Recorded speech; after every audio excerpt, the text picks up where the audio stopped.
Bahkan hari ini, Masya Allah, Ustadz Kiai tidak diminta izin untuk mengadakan aktivitas yang mungkar, sama sekali tidak ada.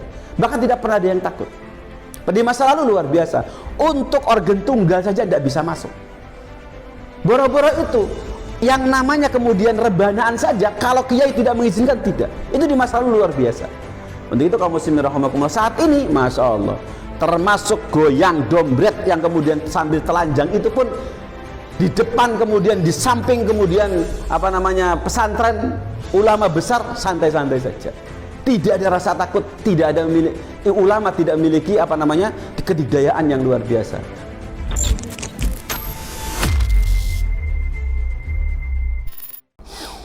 A'udzubillahi minasyaitonirrajim. Bismillahirrahmanirrahim. Assalamualaikum warahmatullahi wabarakatuh. Alhamdulillah wassalatu wassalamu ala Rasulillah wa ala alihi wa ashabihi wa man tabi'ahum ila yaumil qiyamah. Asyhadu an la ilaha illallah wahdahu la syarikalah. Asyhadu anna Muhammadan abduhu wa rasuluhu la nabiyya ba'dah. Qala Allah ta'ala fil Qur'anil Karim, ya ayyuhalladzina amanu taqullaha haqqa tuqatih wa la tamutunna illa wa antum muslimun. Allahumma la sahla illa ma ja'altahu sahla wa anta taj'alul hazna idza syi'ta sahla. Rabbi shrah li sadri wa yassir li amri wahlul 'uqdatam min lisani yafqahu qawli. Saudara-saudara kaum muslimin rahimakumullah, bertemu lagi dengan saya di channel Ma'had Yasma, channel YouTube kita yang insyaallah kita sudah berjalan lama, sudah hampir setahun lebih kita membangun channel ini dalam rangka memberikan hal terbaik dari kami, dari Ma'had Yasma, untuk kaum muslimin khususnya dan seluruh rakyat dan bangsa Indonesia. Kaum muslimin rahimakumullah, pada khutbah Jumat siang hari ini saya membawa sebuah tema yang berjudul sikap dan perilaku umat Islam saat dakwah mentok, saat dakwah dimusuhi, saat dakwah diperangi. Ini kenapa saya angkat, karena memang realitasnya demikian. Para tokoh sudah mengatakan begitu, netizen juga sudah mengatakan demikian, para ulama juga sudah mengatakan persis sama seperti itu, dan realitas sejarah juga memang seperti demikian, sebagaimana yang kemudian disabdakan Rasulullah SAW, bahwa tahun-tahun ini atau tahun-tahun sekarang ini adalah tahun di mana Mulkan Jabariyah itu sedang berkuasa penuh, dan Indonesia termasuk negeri yang kena imbasnya yang luar biasa. Sehingga kita harus mengakui bahwa saat ini, zaman ini adalah zaman di mana periode keempat kehidupan umat Islam sedang berjalan, di mana kerajaan-kerajaan diktator, penguasa-penguasa diktator sedang kemudian berjaya saat ini. Dan yang saya maksud adalah tentu tidak berarti atau tidak yang dimaksud adalah penguasa negeri ini. Akan tapi yang saya maksud adalah penguasa internasional. Jadi kalau boleh saya katakan, pada saat ini Mulkan Jabariyah itu bentuk realnya adalah kekuasaan atau kekuasaan internasional yang diwakili oleh Amerika saat ini dan kemudian diwakili oleh Cina saat ini. Untuk itu kaum muslimin rahimakumullah, saya bisa menyatakan bahwa umat Islam saat ini betul-betul dalam gelombang kekuasaan Mulkan Jabariyah internasional, yang kalau kita wakilkan mungkin barangkali ya seperti itu, barat dan timur seperti demikian. Walaupun kaum muslimin rahimakumullah, alhamdulillah kita sudah melihat, memperhatikan umat Islam di seluruh belahan dunia sesungguhnya adalah sedang bangkit. Sebagaimana kemudian kuatnya hari ini Mulkan Jabariyah. Nah, kaum muslimin rahimakumullah, tentu ada sebagian masyarakat atau sebagian umat sedang bingung. Kenapa kok terjadi seperti begini gitu. Atau bahkan kemudian latah dengan menuduh sesama kaum muslimin, atau bahkan melimpahkan kesalahan kepada kondisi tertentu, politik tertentu di negeri ini, seperti itu. Kalau saya boleh mengatakan bahwa siapapun penguasanya di Indonesia itu pasti akan memperlakukan umat Islam seperti ini, pasti itu akan memperlakukan umat Islam seperti ini, siapapun itu. Kalaupun misalnya dia mungkin sedikit soleh dari yang sekarang, itu sesungguhnya adalah ya nanti perbedaannya sedikit saja perlakuannya terhadap umat Islam. Untuk itu bagi saya kaum muslimin rahimakumullah tidak perlu gusar dengan keadaan saat ini. Yang terbaik adalah yakini bahwa zaman ini adalah memang zaman kesabaran. Zaman di mana kemudian kita harus melipat gandakan kesabaran. Tentu kesabaran yang produktif. Kesabaran yang mengarah kepada mengambil tindakan-tindakan positif, bukan kesabaran yang negatif, atau bukan kesabaran yang mengambil tindakan-tindakan destruktif, bukan. Tapi kesabaran yang menghasilkan konstruktif, baik untuk diri kita sebagai individu, atau keluarga, atau masyarakat, atau untuk bangsa dan negara. Untuk itu kaum muslimin rahimakumullah, negara Indonesia yang begitu besar saat ini harus memiliki kaum muslimin harus memiliki anggota-anggota atau harus memiliki umat Islam yang memang punya jiwa besar, memiliki jiwa besar, sehingga tidak salah kemudian melangkah di kemudian hari dan tidak fatal dan merugikan kaum muslimin sendiri. Karena kaum muslimin rahimakumullah, kalau kita tahu sejarah, kalau kita tahu filosofi sejarah, kalau kita tahu arah sejarah, maka kita akan insya Allah akan memiliki tindakan, memiliki sikap yang tepat dan benar, dan hasilnya nanti insya Allah akan mendapatkan sesuatu yang terbaik. Untuk itu kaum muslimin rahimakumullah, saya akan menyajikan sebuah kajian di mana kemudian kajian ini semoga menjadi bekal bagi kaum muslimin, terutama saya, baik itu yang lainnya, untuk melangkah ke depan ini seperti apa gitu. Kaum muslimin rahimakumullah, saya ibaratkan bahwa umat Islam saat ini adalah masa-masa kritis, sedang menghadapi Mulkan Jabariyah yang begitu arogan luar biasa. Pemerintahan Republik Indonesia saat ini tidak berdaya, dioyak-oyak oleh mereka, dioyak-oyak oleh modal mereka, dioyak-oyak oleh politik mereka, dioyak-oyak oleh uang mereka, dioyak-oyak oleh kekuasaan mereka. Nah, untuk itu umat Islam harus cerdas di sini. Oke lah, kita hari ini memiliki pemerintahan yang mungkin barangkali tidak sesuai dengan harapan. Itu memang harus kita akui. Tetapi tidak perlu kita kemudian bertengkar, melakukan aktivitas destruktif, melakukan aktivitas kemudian yang merusak, melakukan aktivitas yang kemudian mengikuti gendang orang lain gitu. Percayalah bahwasannya badai ini pasti berlalu, dan masa Mulkan Jabariyah ini sudah ditentukan dan dipastikan oleh Allah Subhanahu wa taala, dan tidak perlu khawatir kalau kemudian Anda termasuk kena yang terdolimi. Dan Anda juga tidak perlu kemudian merasa sumringah ketika kemudian mendapatkan angin segar dari kehidupan yang ada saat ini, sehingga hidup Anda makmur dan seterusnya. Untuk itu kaum muslimin rahimakumullah, mari kita fokus pada apa yang harus kita lakukan.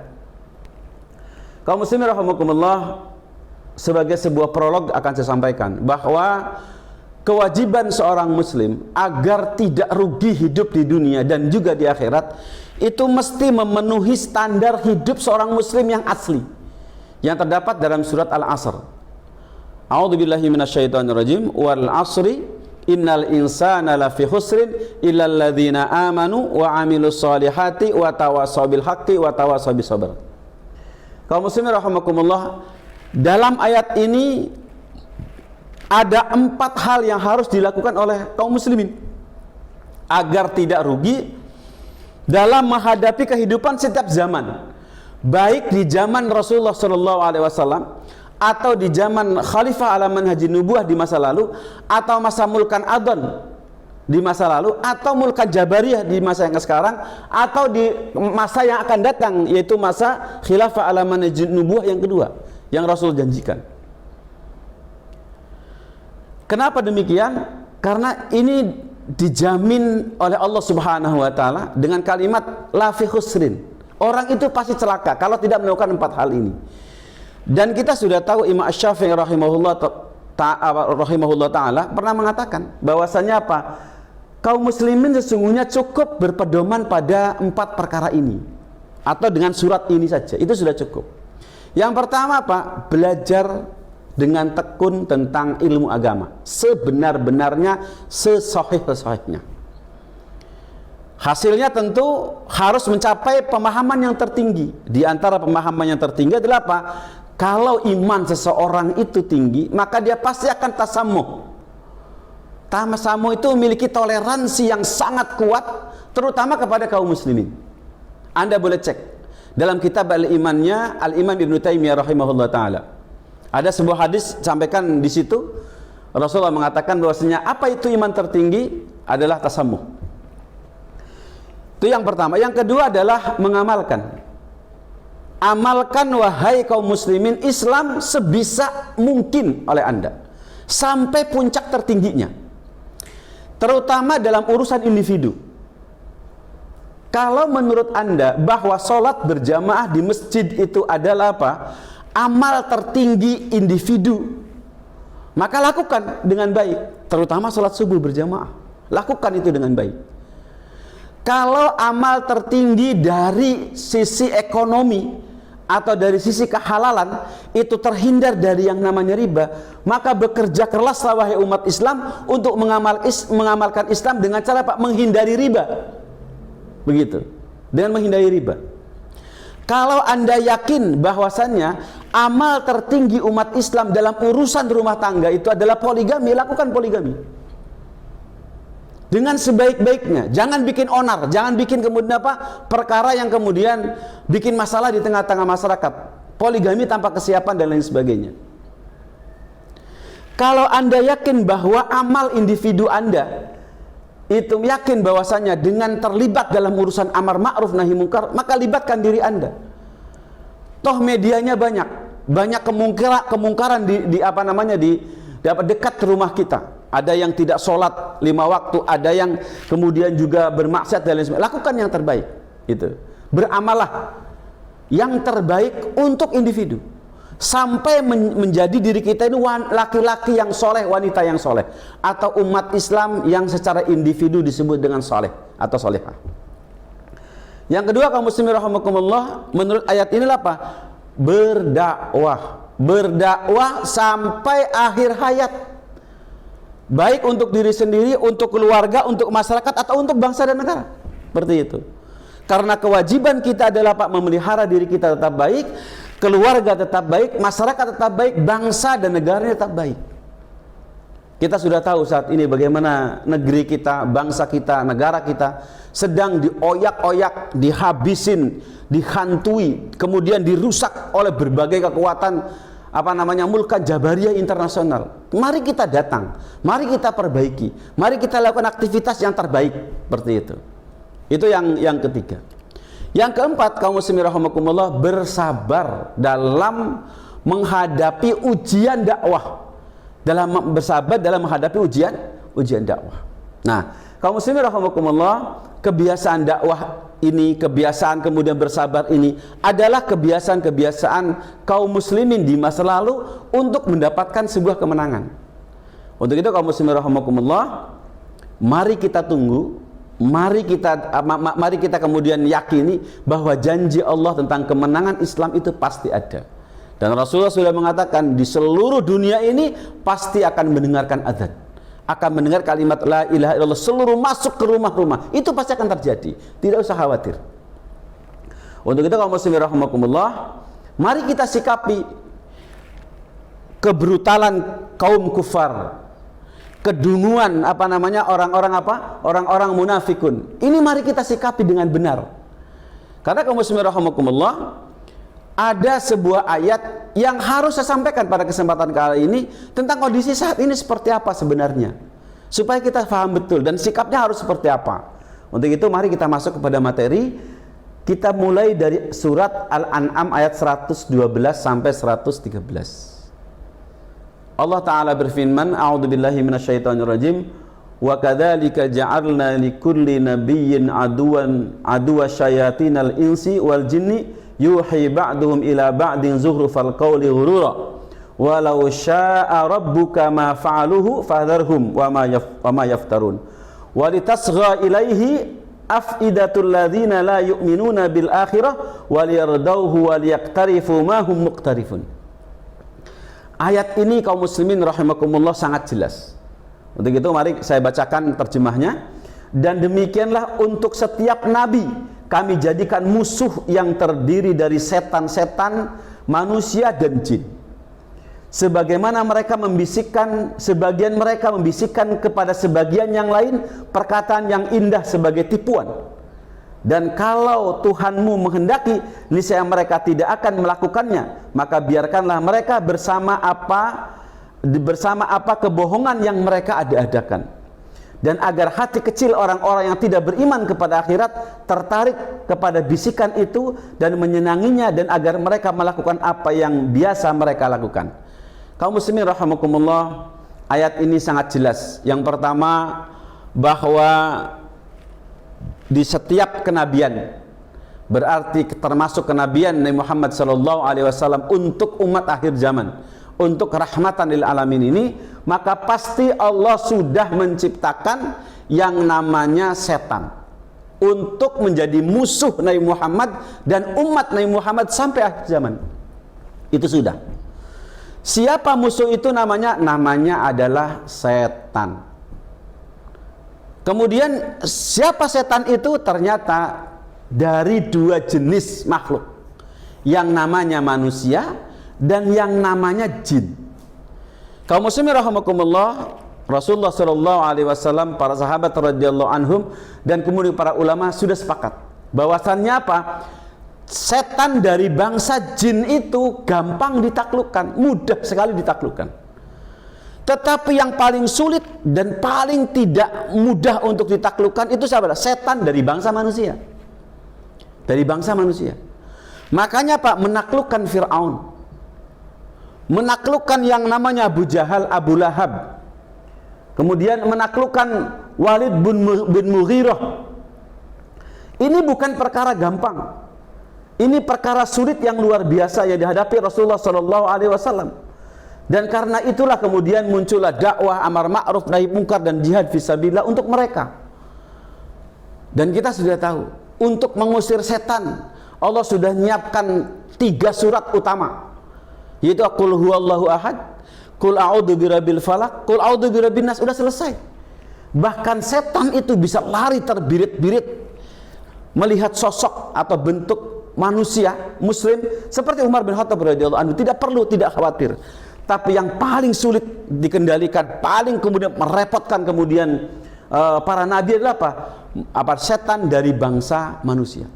Untuk itu kaum muslimin rahimakumullah, mari kita hadapi setan dari bangsa manusia ini dengan benar, seperti itu. Bagaimana cara dengan benar? Ingat kaum muslimin rahimakumullah, apa aktivitas mereka? Aktivitas mereka adalah apa? Mengompori orang. Dengan apa? Membisiki orang dengan janji-janji palsu luar biasa. Dengan apa? Dengan kalimat-kalimat yang sangat bagus, dengan fata morgana yang luar biasa bagus. Dan itu hanya sebuah tipuan saja. Itu kata Allah Subhanahu wa taala. Dan dahsyatnya lagi, Allah membiarkan itu. Sebab kata Allah, walau syaa rabbuka ma fa'aluh. Kalau Allah berkehendak, tentu mereka tidak mungkin untuk apa? Melakukan itu. Tetapi Allah membiarkan mereka. Allah membiarkan mereka.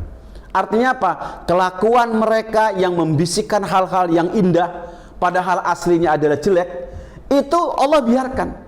Artinya apa? Setan ini Allah biarkan. Dalam rangka apa kaum muslimin rahimakumullah? Dalam rangka walistasgha ilaihi afidatul ladina la yu'minuna bil akhirah wal yardauhu wal yaqtarifu ma hum muqtarifun. Agar apa? Orang-orang yang tidak mengimani hari akhirat, yang kemudian mereka itu kemudian apa? Mereka suka dan mereka mengatakan hal-hal yang biasa mereka katakan. Rasulullah disebut gila, umat Islam disebut kemudian apa namanya kadal gurun dan lain sebagainya. Itu perkataan-perkataan mereka yang sudah biasa dilakukan di zaman dahulu atau juga di zaman sekarang. Untuk itu kaum muslimin rahimakumullah, mari kita sikapi dengan baik, dengan benar. Seluruh ini mari kita baik dengan benar. Kaum muslimin rahimakumullah, apa perintah Allah kepada kaum muslimin? Ini yang paling terpenting. Apa perintah Allah kepada kaum muslimin? Allah berfirman di sini, fadharhum ma yaftarun. Kata Allah begitu. Yaitu apa? Biarkan apa namanya? Maka biarkan mereka bersama apa dengan yang mereka lakukan. Kalau dalam ayat yang lain banyak dengan peristiwa yang sama. Di masa lalu Rasulullah SAW pernah mengalami itu semua. Menghadapi apa namanya? Menghadapi Abu Jahal, menghadapi kemudian orang-orang kafir pada saat itu. Allah hanya mengatakan kepada Muhammad SAW, "Dzarni wa man khalaqtu wahida." Kalimatnya begitu. Biarkan Muhammad, orang yang kuciptakan dalam keadaan sendirian itu. Biarkan. Serahkan semuanya kepadaku, kata Allah Subhanahu wa taala. Itu terdapat dalam surat Mudaththir ayat 11. Dalam Muzammil ayat 11 juga Allah mengatakan, "Wa dzarni wal mukadzibin." Biarkan, serahkan mereka orang-orang yang mendustakan itu kepada aku, kata Allah Subhanahu wa taala. Begitu juga dalam surat Qalam ayat 44 sampai 45. Allah mengatakan, "Fadharni wa may yukadzibu bihadzal hadis." Kalimatnya begitu. Biarkan mereka, serahkan kepada aku. Kamu enggak usah ngurusin mereka ya Muhammad. Itu kalimatnya kira-kira.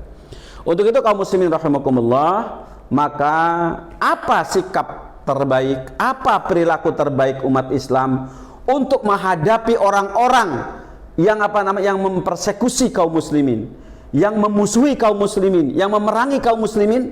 Maka ingat kaum muslimin rahimakumullah, ada dua langkah. Dua langkah. Langkah yang pertama adalah apa? Serahkan musuh. Serahkan musuh. Serahkan musuh, yaitu setan tadi itu, baik itu dari orang kafir ataupun munafik, kepada Allah Subhanahu wa taala. Biarkan mereka.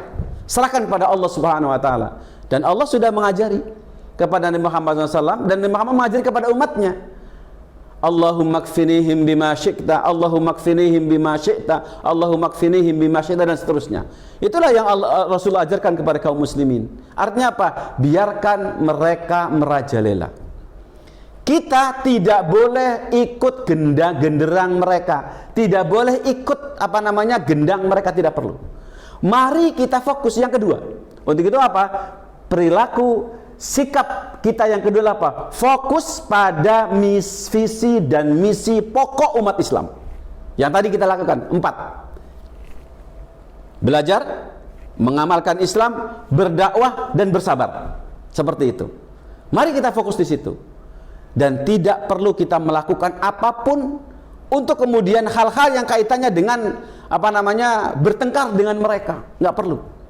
Karena saya sudah menyaksikan di grup WA, di grup Instagram, di grup apa namanya Facebook, di grup-grup yang lain, kita sudah mengenal, kita sudah melihat betapa ketika kebenaran diperdebatkan dengan mereka, diobrolkan dengan mereka, bukan tambah bagus, bukan tambah baik, malah kemudian dileceh dan lain sebagainya, justru kemudian dipersekusi. Bahkan tidak sedikit orang yang kemudian apa namanya membawa misi-misi terbaik, kemudian dalam diskusi itu kemudian menjadi delik tertentu sehingga kemudian dia masuk penjara. Untuk itu kaum muslimin rahimakumullah, hentikan berdebat dengan orang-orang kafir, hentikan berdebat dengan orang-orang munafik, hentikan apa namanya berdebat atau adu argumentasi dengan setan-setan dari bangsa manusia ini. Berhenti gitu. Untuk itu maka saya mengajak, mari kita lakukan 5 hal yang terbaik sebagai sebuah penjabaran dari soal asr tadi itu. Yang pertama, yang pertama menebar dakwah. Ingat kaum muslimin rahimakumullah, ketika Rasulullah mentok, ketika Rasulullah dimusuhi, ketika Rasulullah diperangi di Mekah, maka Rasulullah SAW mencari cara, mencari tempat terbaik, mencari orang-orang terbaik, menebarkan dakwah terus ke seluruh negeri, kemanapun Rasul tetap melakukan dakwah tanpa henti, seperti itu. Itu yang pertama. Jadi jangan pernah menyerah, teruskan berdakwah. Yang punya channel YouTube, berdakwalah dengan channel YouTube. Yang punya kemudian Facebook, berdakwalah dengan Facebook. Dan yang punya dakwah kemudian berdakwalah dengan apapun, di masjid, di mana saja berdakwah. Sehingga apa? Seluruh kelompok kaum muslimin yang ada di muka bumi ini teruskan berdakwah. Jangan pernah berhenti. Karena apa? Dakwah adalah apa? Tugas utama seluruh para nabi, termasuk umatnya. Itu yang pertama. Yang kedua adalah apa? Menemukan sahabat potensial. Ini yang paling terpenting. Menemukan sahabat potensial. Rasulullah ditolak di Mekah.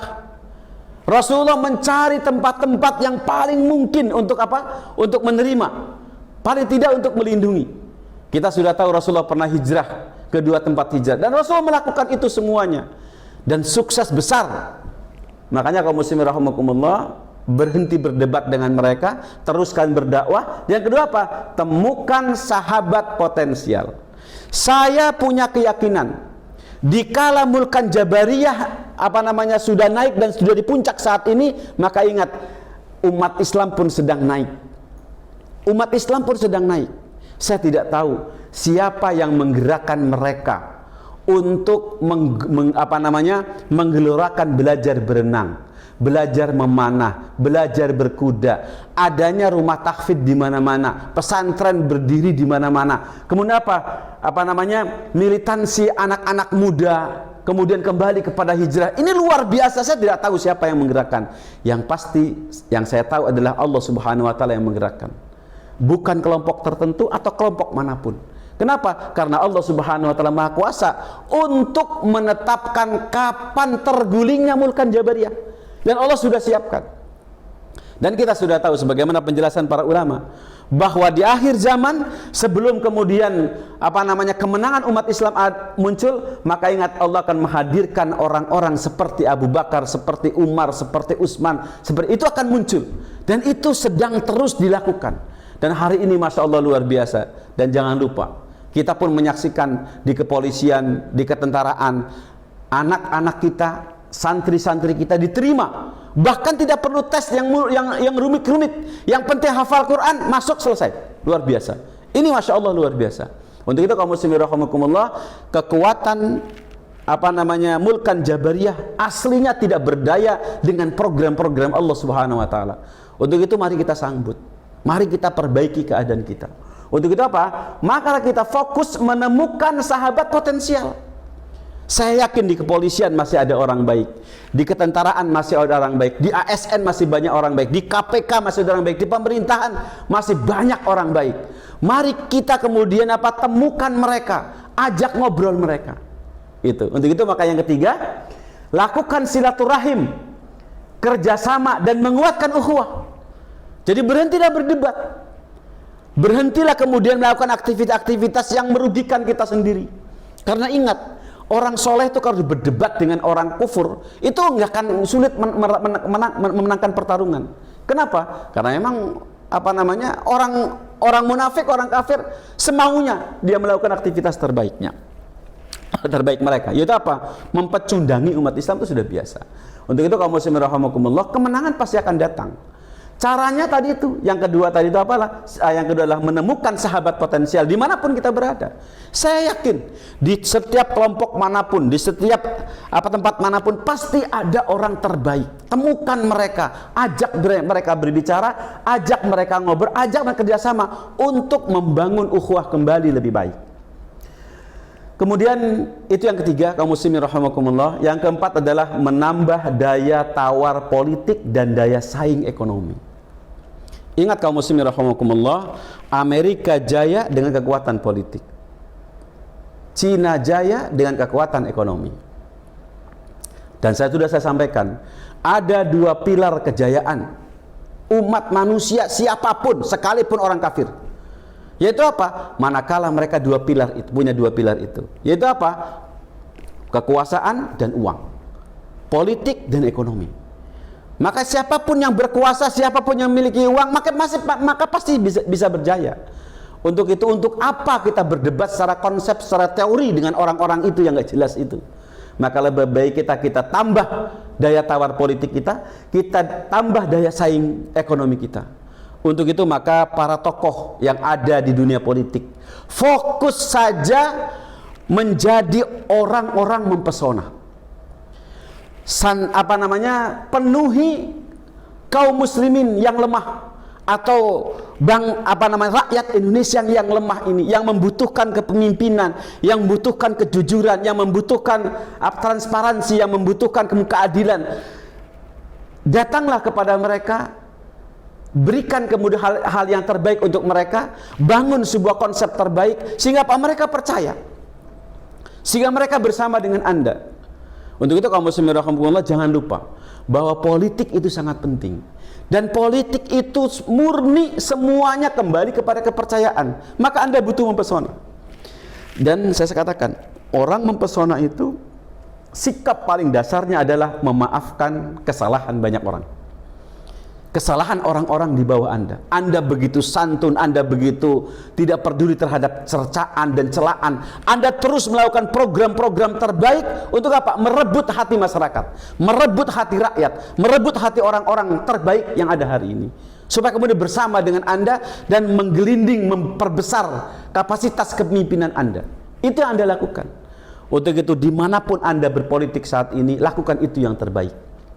Dan belajarlah jadi pemimpin terbaik, jadi pemimpin yang sangat cinta kepada rakyatnya, sangat cinta kepada kemudian kedamaian, sangat cinta kepada keadilan.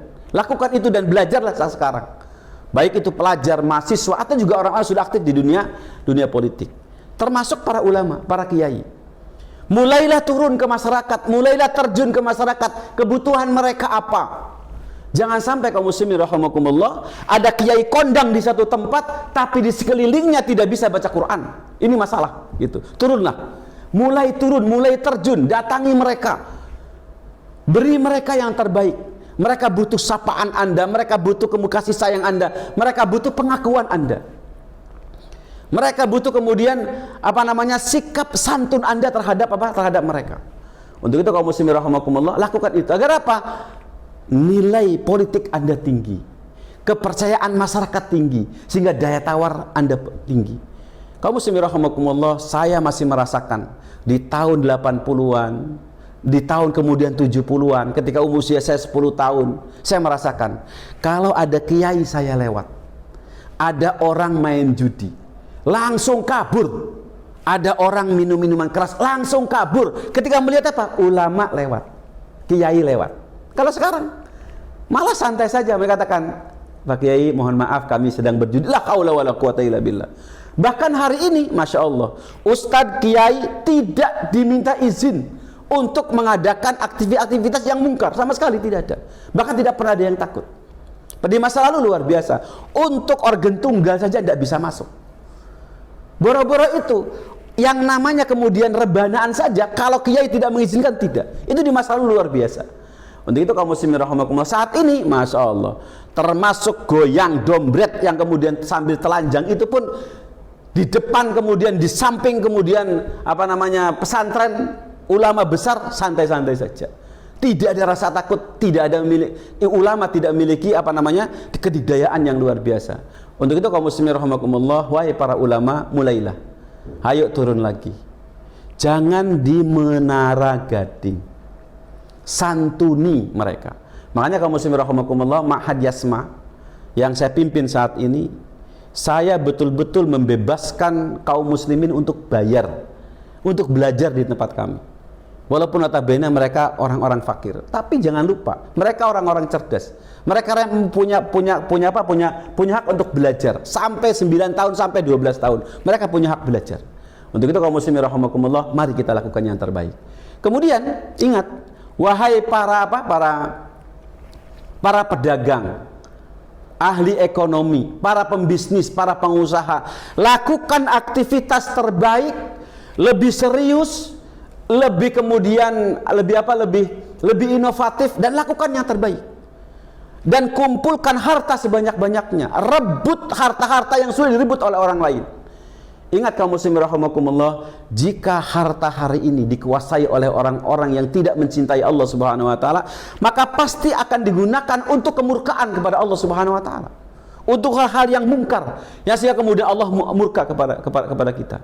Untuk itu kaum muslimin rahimakumullah, ayo rebut hati mereka, ambil hati mereka, buatlah produk yang bagus, tingkatkan produktivitas terbaik, lakukan. Anda punya ilmunya, Anda punya kapasitas itu, lakukan yang terbaik. Untuk itu kaum muslimin rahimakumullah, inilah yang perlu dilakukan. Yang keempat ini sangat vital. Dan berhenti dari perdebatan tentang politik, apalagi tentang dasar negara, apalagi tentang Undang-Undang Dasar 45. Selesai, sudah selesai, tidak perlu diperdebatkan lagi. Isi proklamasi Istri Kemerdekaan ini dengan apa? Dengan gegap gempita, mengisi dengan memperkuat kedikdayaan politik dan kemakmuran ekonomi. Lakukan itu yang terbaik. Berhenti berdebat. Supaya apa? Orang-orang yang akan memecah belah umat Islam tidak bisa lagi. Karena apa? Umat Islam sudah terlalu sibuk.